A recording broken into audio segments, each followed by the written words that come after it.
Aquí comienza También Lolita. Un espacio para mujeres de 40 años y más que quieren construir la mejor versión de sí mismas.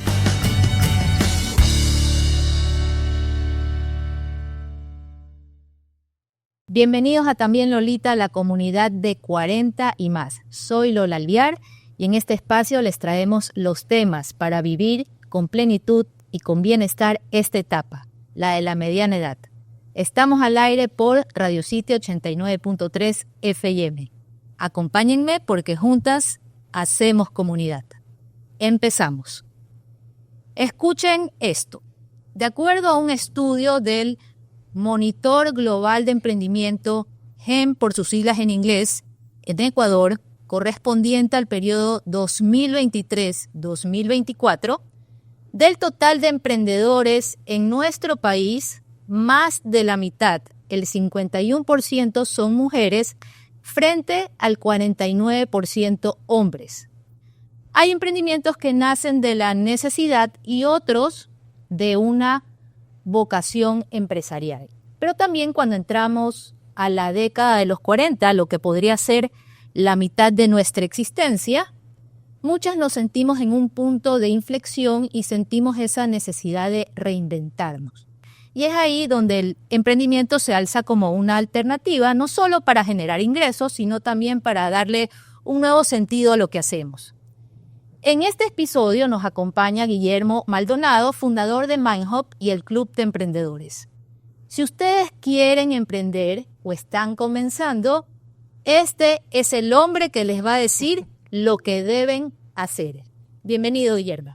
Gracias, Lolita, por esta invitación. La verdad es que me alegra mucho regresar aquí a este linda radio, donde la anécdota que te contaba es que en el 2008 tuve un programa aquí en Radio City 2 años entrevistando a 55 emprendedores. Wow. Cuando casi no había YouTube, cuando no había Instagram, segurísimo, cuando Facebook recién estaba empezando, nosotros estábamos haciendo contenidos de emprendedores para emprendedores y la verdad es que regresar aquí a Radio City me encanta. ¿Cuándo empezaste exactamente con el Club de Emprendedores como podríamos decir, una firma, una marca personal que se dedicaba a dar contenido de valor y asesorías y cursos a personas que querían quieren montar su propio negocio? Oficialmente 2016. Ahí creamos el proyecto. Inicialmente fue un canal de YouTube, luego hice mis redes sociales, pero la primera vez que escribí el nombre Club de Emprendedores fue en el año 2002. Estaba de moda en esa época, hay un programa en Estados Unidos llamado The Apprentice, con Donald Trump, y decía, ¿cómo en Estados Unidos pueden hablar abiertamente de negocios, de finanzas, en televisión abierta? Vamos a meterlo aquí en Ecuador eso. Así que creé un proyectito, ¿qué nombre le pongo? Le puse Club de Emprendedores. Era un reality show para televisión, y fui a presentarlo a un canal de televisión local, al productor. Me dice, Guillermo, está chéverísimo, pero ¿dónde lo meto? O sea, mira la parrilla que tengo. En esa época, 2002, los canales eran abiertos, los nacionales, y la parrilla de contenidos empezaba a las 6 de la mañana con el himno nacional y terminaba a las 12 de la noche con el himno nacional. Y el resto era telenovelas, enlatados, demás. Entonces me dice, ¿dónde lo meto? Algo tan de nicho. Déjame pensarlo, yo te llamo. Nunca me llamó. Entonces ahí el proyecto quedó guardado en mi computador 15 años y 2016 lo retomé para lanzarlo con los resultados y éxitos que tengo hoy. Muy bien. Entonces, 2016, que ya digamos que fue un emprendimiento en tu vida, sí. Paralelamente estabas trabajando en una empresa. Claro, sí. Ya tenías más de 40 años. Sí. Basado en cálculos rápidos, ¿no? Basado en tu experiencia, ¿cuál dirías tú que es la ventaja de emprender después de los 40? Yo creo que lo principal es que ya después de los 40 no emprendes por moda, sino por propósito. Emprender a los 20, a los 30, de repente, como tú dices, vamos a probar qué pasa, tienes chance de fallar porque no tienes nada atrás que tengas una presión por tener resultados, pero ya a los 40 tienes muchas cosas que no tienes a los 20. Tienes experiencia, tienes una historia que contar, tienes errores que has cometido que te permiten obviamente aprendizajes y obviamente red de contactos. Y finalmente eso a la hora de emprender sirve un montón porque te permite tener una visión mucho más clara de lo que debes hacer a la hora de poner un negocio. quiero hacer algo nuevo, quiero emprender, pero no sé en qué. ¿Cómo encuentro esa idea ganadora? La idea ganadora no es que tú la escribes o la googleas, ahorita le pides a ChatGPT, dame ideas ganadoras, puede darte 20, 30, 50, 10, 100 mil. El éxito de aquí es, yo lo llamo estar con el modo esponja. Es absorbiendo lo que está pasando en la calle, en el mercado, lo que me está pasando a mí, y de ahí encontrar problemas. Al final, un emprendedor no vende un producto. Un emprendedor o un negocio resuelve un problema. Entonces, lo primero es detectar esos problemas en el día a día, ver cómo lo compagino con mis competencias, con mis habilidades y ver si hay oportunidad de crecer. Yo a estas ideas, yo digo que las ideas no sirven hasta que no se ejecutan. Entonces yo le cambio el nombre, no digo una idea, digo una ONPR, una oportunidad de negocio potencialmente rentable. Entonces, de ideas está lleno el cementerio. Tienes que transformar esa idea y validarla en el mercado y entender que un buen proyecto, un buen producto, un buen negocio tiene que hacer algo para iniciar, que es pasarle el filtro PhD. ¿Qué es el filtro PhD? Entender que esa idea, P, va a resolver un problema, la D, hay demanda por resolver ese problema, hay gente que quiera pagarlo, y la H, ese producto tiene que ser un hallazgo para tus clientes. Es decir, wow, digan, eso no lo había visto. Porque si no eres un hallazgo y eres un producto más, un genérico, vas a terminar peleando por precios, eres uno más en el mercado y te va a costar crecer. Entonces, una buena idea tiene que resolver un problema, tiene que haber demanda por resolverlo y tu producto tiene que ser diferente, un hallazgo, y ahí es donde realmente una idea se transforma en algo que potencialmente puede ser un buen emprendimiento. Oye, y fijarse de que no sea una moda pasajera tampoco. Claro, por supuesto. Hoy en el mundo de las redes sociales encontramos tantos videos por ahí, tanta gente, este es lo nuevo que va a venir. Realmente hay que tener un poco de sensatez, un poco de calma para tomar las mejores ideas, pasarlas por este filtro y determinar si voy a meterle mi inversión. Que ojo, no es solo inversión en dinero, tiempo y esfuerzo para lograrlo, ¿no? Una vez que hemos validado esta idea, que yo creo que quienes quieren emprender tienen que entender que tienen que darse el tiempo para validarla, pero mucha gente está desesperada por ya construir el negocio y no hacen el proceso adecuado, con paciencia. Una vez que ya hemos validado esa idea, ¿cuál sería el siguiente aspecto que debemos atender? A ver, yo te lo resumo en una metodología que hemos creado en el Club de Emprendedores que se llama El Club, ELCLV. Lo primero que tienes que es explorar una idea, la E. Luego tienes que, la L, meterlo en un laboratorio para validar que esa idea sea correcta. Una vez que ha pasado los dos primeros pasos, que la mayoría se salta, el siguiente es la C, el club. La C es construye un plan. Tienes que hacer un plan de negocios porque es el punto de partida para no ofuscarte, para no distraerte, para no desviarte en el camino. ¿Un plan se va a cumplir siempre? No. Pero un plan te da un norte, un camino a seguir, y si existen obstáculos, lo vas subsanando, pero el plan continúa. Entonces luego haces un plan, construyes un plan. Luego viene la L, que es el lanzamiento. Tienes que hacer un lanzamiento potente, porque al principio, ¿qué sucede? Cuando vas a lanzar, es como que vas a un desierto. ¿Ya? En el mundo del emprendimiento se llama el Valle de la Muerte. Un desierto inmenso, 50 grados de temperatura, con una cantimplora chiquita, con poquito de agua, que significa el poco dinero que tienes a la hora de empezar. Entonces tienes que hacer un gran lanzamiento para poder impactar rápidamente en el mercado, que te conozcan y poder acelerar el proceso de superar ese Valle de la Muerte. Entonces, ELCL, explora, laboratorio, construye un plan y haz un buen lanzamiento. Una vez que lanzas el emprendimiento, vienen las dos fases más importantes, que es la U. Tienes que llegar lo más rápido posible a la utilidad cero. Superar el punto de equilibrio, que el negocio funcione generando ingresos que superen los costos y gastos, incluyendo tu sueldo. Eso es algo, no me puedo pagar un sueldo porque soy el emprendedor. No, el negocio tiene que funcionar bien sin ti y significa que tiene que pagarte a ti como activo del negocio. Entonces, superar la utilidad cero y finalmente la B del club, el boom. Es decir, escalar el negocio que funcione con procesos, con tecnología, con personas, para que tú termines como un esclavo de tu negocio. Entonces, 6 pasitos que los enseño a mis alumnos en mi academia y que definitivamente dan resultados. Lo del lanzamiento suena a mucho presupuesto. ¿Cómo se puede hacer un lanzamiento? ¿Qué se entiende por lanzamiento? Porque yo escucho lanzamiento y me imagino una campaña que requiere bastante presupuesto, un evento, y la verdad es que quienes empiezan un negocio lo que menos tienen es presupuesto y lo ven más como un lujo hacer un lanzamiento, que como una necesidad. La semana pasada hice un webinar abierto, free, gratis. Tuvieron 10.000 personas.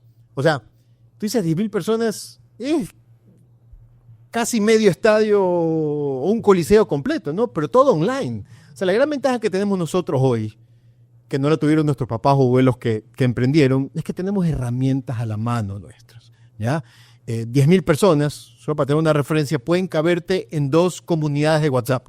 Acuérdate que hay WhatsApp, tienes grupos de WhatsApp y tienes comunidades. Una comunidad tú puedes meter 5.000 personas y con ellas conectar y hablar e invitarlas a un lanzamiento. Entonces, un lanzamiento puede ser un lanzamiento virtual, donde prendes una pantalla de Zoom, que es gratis, te da 45 minutos, haces un lanzamiento de 30 minutos donde al mundo le dices qué vas a lanzar, qué vas a ofrecer. Si tienes un lugar físico, ahí los invitas al lugar físico.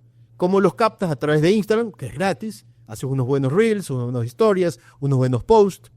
Si le quieres meter un poquito de pauta, pues te da un alcance maravilloso. Entonces, con poco dinero, siempre y cuando esté bien orquestado, es decir, como una orquesta que los diferentes elementos musicales van sonando en continuidad, acá igual, bien orquestado la parte de pauta, la parte de cómo capta a los prospectos y finalmente el evento, yo voy a lograr generar un push, un golpe importante en el mercado y lanzar las primeras ventas. O sea, lo importante del lanzamiento es que me conozcan, generar las primeras ventas y acelerar el proceso de introducción al mercado. Entonces, no es nada costoso en tanto y cuanto uses las herramientas que tienes hoy a disposición. Tú hablabas del presupuesto y de la utilidad y de pagarse el sueldo. A ver, de mi presupuesto o de mi ingreso total, dinos tú cuáles son los rubros que sí o sí debemos tener y en qué porcentaje de ese ingreso total asignamos a cada uno.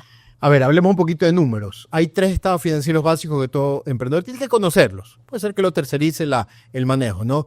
Un balance general, un estado de resultados o de pérdidas y ganancias y un flujo de caja. Los 3 tienen que tenerlos. Para mí el más importante es el flujo de caja. Descarta los otros 2, vámonos con flujo. El flujo que te dice la cantidad de dinero que entra al negocio y la cantidad de dinero que sale. Entonces, un presupuesto que es previsión en base a supuestos. Esos supuestos que son, por ejemplo, las ventas o los gastos del arriendo, de la publicidad que voy a hacer y todo lo demás, yo, en base a esos supuestos, yo los prevengo en un documento que se llama flujo de caja y pongo mes a mes cuánto voy a generar de gastos. Y por otro lado digo, a ver, ya tengo todos estos gastos, toda esta salida de dinero del flujo de caja, ¿qué necesito para pagarlo? Ventas, no es otro. Ya no necesitas un crédito bancario. Yo soy anticréditos cuando estás recién empezando un negocio. Si empiezas un negocio y tomas un préstamo bancario, está fregado, porque lo único constante va a ser la cuota del préstamo. Las ventas van a ser como montaña rusa al principio, porque no dominas nada del proceso de ventas. Entonces, tienes que proyectar unas ventas y tienes que convertirte tú en tu propio banco. Es decir, tú tienes que conseguir el dinero. ¿Cómo? Con ventas. Tienes que vender. Entonces, al principio, olvídate un poquito de la rentabilidad, olvídate un poquito de los procesos de la gestión, tienes que dedicarte a vender. Entonces, vender implica decir cuánto voy a generar de ingreso del negocio y ahora sí, cuando proyecto eso, defino y diluyo cómo se va a gastar eso. Se va a gastar en, obviamente, la parte del producto como tal, sea que lo compro o sea que lo produzco, ese debe ser un 40%, porque si yo vendo, tengo que tomar eso primero para volver a comprar y volver a vender, y luego ese 60% restante lo divides en quizás un 20% en los costos y gastos operativos, 20% en marketing y publicidad, que al principio es fundamental, y otro 20 o 10% en contingentes, es decir, ir armando un fondito porque cualquier cosa puede pasar, especialmente al inicio. ¿Ya? Entonces al final haces un flujo de caja y con esa proyección que no se va a cumplir, pero te da un norte de cómo manejarte y puedes tomar mejores decisiones, que es la parte más complicada. Cuando tú empiezas y no haces un plan, no haces un flujo de caja, tomas decisiones equivocadas, como bajar precios, aplicar la promocionitis aguda, no vendo si no hago promociones, que después a la larga te complica. ¿Y cuánto dejo para mi sueldo? Dentro del 20% de costos y gastos operativos debe estar tu sueldo. Probablemente cuando recién estás empezando, al principio, cuando no tienes ventas, probablemente va a haber un tiempo en el cual sí deberías enfocarte en hacer crecer el negocio y no pagarte un sueldo. Yeah. Pero tienes que tener una meta que, primero, llegar a ese punto de equilibrio, superar ese valle de la muerte. Cuando ya superas el punto de equilibrio y empiezas a tener ganancias sin pagarte un sueldo, esas primeras ganancias asignas el sueldo para que se empiece a presupuestar. ¿Por qué es importante pagarte un sueldo? Porque tú no quieres quedarte toda la vida como una operaria del negocio. Conozco, por ejemplo, te pongo un ejemplo, ¿no? Una chica que cocinaba muy bien para un tercero. En un restaurante, decía, no, yo no lo voy a cocinar a él, se está ganando toda la plata, voy a montar mi restaurante. Obviamente, ella al inicio, su sazón, tiene que montar el restaurante y ella ser la cocinera. Pero no puede ser como le pasa a esta señora que tiene 15 años y sigue en la cocina. ¿Pero por qué? Porque una de las cosas que no le impiden salir, que le impiden salir de la cocina es que nunca se pagó un sueldo. Entonces, ¿qué sucede? Si yo me pago un sueldo, me voy a inventar la cifra, puede ser cualquiera, pero digamos que $1,000, el negocio funciona con los meseros que se les paga, con la publicidad que se paga y con la cocinera que se le paga $1,000, aunque sea la dueña. Pero yo sé que esos $1,000 me permiten el día de mañana virarme, buscar un buen cocinero al cual le enseñe y ya está ahí insertado con un presupuesto que son los $1,000 que yo me estaba pagando como sueldo. Entonces yo puedo salirme de la operación y dedicarme, la chica cocinera, ahora sí, a convertirte en empresaria y hacer que el negocio crezca, mirando oportunidades, abriendo un nuevo local, etcétera, y probablemente con ese crecimiento vuelva yo a poder pagarme un siguiente sueldo. Pero lo importante es pensar en el futuro, que no puedo quedarme como esclavo del negocio. ¿Y cómo hago que mi negocio sea sostenible? Es decir, que perdure y que crezca, porque si no me quedo estancada, como el caso que tú estabas diciendo. Uh-huh. Yo tengo un método que lo uso mucho en mentorías individuales que se llama el método Antídoto RCG. ¿Por qué antídoto? Porque si te pica una culebra tienes que ponerte el antídoto, no te mueres. Hoy ya se sabe, tú hablabas de un estudio, el Monitor Global de Emprendimiento, esa es la base de mi proyecto. Yo cuando empecé en el 2002 no había nada de información de emprendimientos. Hoy ese estudio te dice, por ejemplo, por qué mueren las empresas. Y las empresas mueren por 3 causas. Falta de rentabilidad, falta de crecimiento y falta de gestión. Entonces mi método RCG busca que tú te vuelvas experto y trabajes en tu negocio en que sea rentable, crezca, es decir, que venda siempre y esté siempre creciendo y que se gestione bien con procesos, con equipo, con tecnología para que el dueño del negocio no se quede como esclavo. Yeah. Entonces, pero yo también siempre digo, al final lo que un emprendedor debe buscar es libertad, pero sin rentabilidad no hay libertad. Tienes que lograr primero que el negocio sea rentable y de esa rentabilidad luego puedas que el negocio pague tu estilo de vida, que es donde tú alcanzas la famosa libertad financiera. ¿Es fácil? No. ¿Toma tiempo? Sí. Pero si nunca lo visualizas en tu mapa, en tu plan, obviamente no vas a llegar nunca a ese tema. Entonces, ¿cómo hago que mi negocio funcione y se mantenga el tiempo? Enfócate en estos 3 elementos. Rentabilidad, crecimiento y gestión. Sí, porque pasa que emprendemos con esta idea romántica de voy a tener mi propio negocio, a mi tiempo, no tengo que aguantar jefes, voy a ganar más. Y terminas extrañando al jefe. Pero terminas extrañando al jefe porque trabajas más y ganas menos de lo de que te ingresaba antes, ¿no? Ajá. Entonces, un poco la idea es emprender. Sí, al principio puede ser muy sacrificado y tienes que dedicar el 100% de tu tiempo en cuanto a actividad de trabajo, ¿no? Pero en algún momento ganar esa libertad, ¿no? Esa libertad de decir, ha valido la pena de salirme de mi zona de confort o de quererme reinventarme profesionalmente para luchar y construir este propio negocio. Ahora, hay un punto intermedio. Sí. O sea, tienes el extremo de quien solo trabaja en relación de dependencia y tienes el otro extremo del emprendedor. Hay un extremo que es el emprendedor híbrido, que es el que yo viajé durante 20 años, ¿no? Tú puedes tener un negocio, un trabajo en relación de dependencia. Gracias a Dios yo fui creciendo en el mundo corporativo y en paralelo tener un proyecto de negocio. Mi proyecto de negocio se llamaba Club de Emprendedores. Fui creando marca, fui creando alumnos, fui creando academias, fui creando metodologías y el año pasado ya me tomé el camino de irme solamente al mundo emprendedor, pero ya tenía activos creados, claro. Activos de marca, activos de una red social, 50,000 seguidores, embudos de venta ya creados, embudos que me permiten hoy tener productos que se vendan solos, donde yo no hago nada, porque ahí hice el trabajo al principio. Creé unos videos, creé una página web, creé un checkout, toda la gente entra, paga y yo simplemente veo la notificación. acabas de hacer una nueva venta. Pero también tengo otras mentorías grupales, individuales, donde ayudo a dueños de negocio a crecer, pero no lo lograría si es que hubiera empezado justo ahorita. En cambio, fui creando esos activos y al final hoy me permiten tener esto y voy súper bien, ¿no? Entonces, tu recomendación para nuestras queridas escuchantes sería, por ejemplo, si todavía están en un trabajo de relación de dependencia, empiecen con su emprendimiento paralelamente a este trabajo y luego cuando ya vean que tienen un colchón, no digo un colchón en términos de plata, sino un colchón en términos de contactos, procesos, etcétera. O también en términos de plata. También, porque puede sí. ser que ya el negocio genere tanto como tu sueldo. Claro. Entonces ahí puedes dar el brinco porque estás asegurada. Ahí sí, láncense. Claro, por supuesto. Láncense a la independencia total. Exactamente, pero con un plan.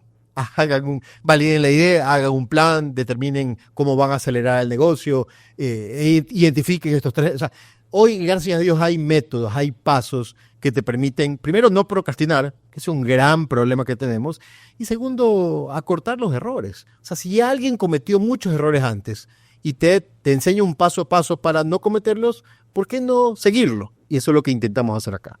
¿Qué pasa si no tengo el capital para emprender? A ver, porque tú decías, cuando ya están iniciando el negocio, no se endeuden para comprar la mercadería o lo que requieren para sacar adelante su producto o servicio, porque eso tiene que salir de las ventas. Pero en el antes, en el génesis, en el cero, cuando al principio todo es tinieblas, no tengo dinero, no tengo capital para emprender. ¿Qué hago? ¿De dónde lo saco? Yo le pregunto, ¿qué dice tu plan?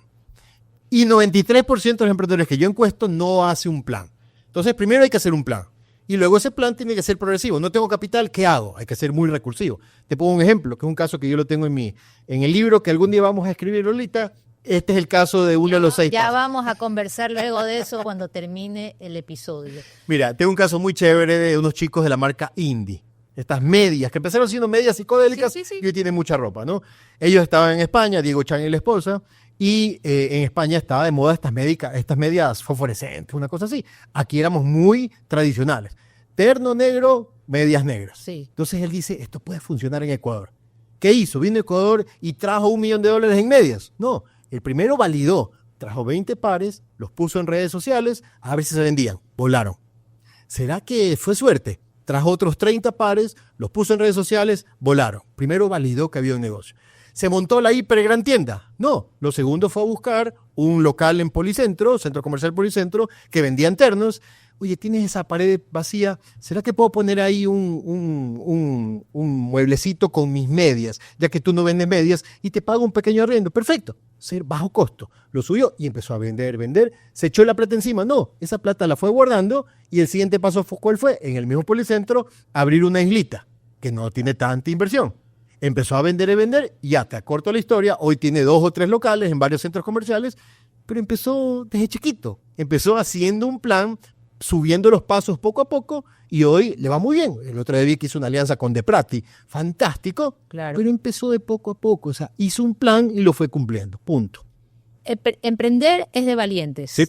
¿Qué le dirías tú a las mujeres de más de 40 que muchas pueden decir, no, pero ¿qué voy a meterme a emprender a estas alturas de mi vida? Mejor me quedo en mi zona de confort, que están paralizadas por el miedo a emprender, ya sea miedo al fracaso, sencillamente, o miedo a perder sus ahorros o a quedarse endeudadas. Lo primero es que nos sigan.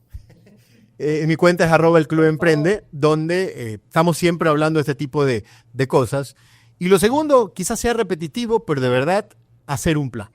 O sea, el plan te permite, o sea, no hay peor cosa que no hacer un plan. No planificar es planificar el fracaso. Entonces, hacer un plan sencillo. Yo enseño a hacer planes en una sola hoja, un poquito de marketing, un poquito de finanzas, un poquito de indicadores para poder definir cuál va a ser mi producto, cómo hago que mi producto se transforme en un hallazgo, ¿cierto?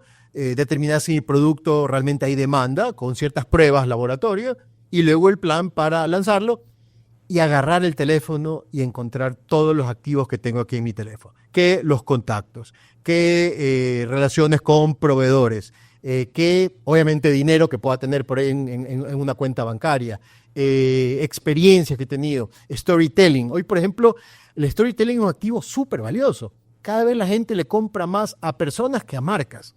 Entonces, cuando tú ves empresas, marcas, restaurantes, tiendas, donde el emprendedor o emprendedora habla de su historia, conecta más. Conecta más implica que la gente tiene más confianza y le compra por reciprocidad, por compartirme su historia. Entonces eso es súper importante. Y lo otro, ya, cuando te decidiste, tienes que hacer un plan ¿para qué? Para vender. O sea, lo primero, plan para vender. Y ahí yo recomiendo 3 elementos importantísimos. Atracción, conexión y conversión. Un plan de ventas tiene que lograr atraer a los clientes correctos, conectar con ellos y convertirlos con una oferta irresistible. Entonces, el plan de ventas es básico, especialmente al inicio, porque si no, vivimos de algo que yo llamo el marketing de la esperanza. Subo un post y rezo porque funciona. Claro. Si no tienes un proceso, los resultados van a ser sí o no en función de la suerte. Tienes que hacer un plan de ventas para que al principio definitivamente las cosas se den. Bien. Y en el Club Emprende, que es la red social de Guillermo, que yo lo sigo principalmente por Instagram, ahí no solamente ustedes se van a poder nutrir del contenido de valor que él comparte, sino que se van a poder mantener al tanto de los talleres, cursos y asesoría. Incluso hace un par de meses tuvimos una asesoría 1 a 1 de un producto que yo siempre saco en la época de Navidad. Gracias, Guillermo, por compartir con las escuchantes de la comunidad de También Lolita. No, gracias por invitarme y dispuesto a seguir aportando a tu comunidad. Gracias. Y a ustedes, escuchantes, gracias por estar del otro lado. Si quieren tomar apuntes de lo que hemos conversado hoy con Guillermo, vayan al canal de YouTube de Radio City y busquen este episodio de También Lolita. ¿Quieres emprender? Esto es lo que debes de hacer. Nos vemos en el próximo episodio porque juntas hacemos comunidad. Aquí termina También Lolita. Un espacio para mujeres de 40 años y más que quieren construir la mejor versión de sí mismas.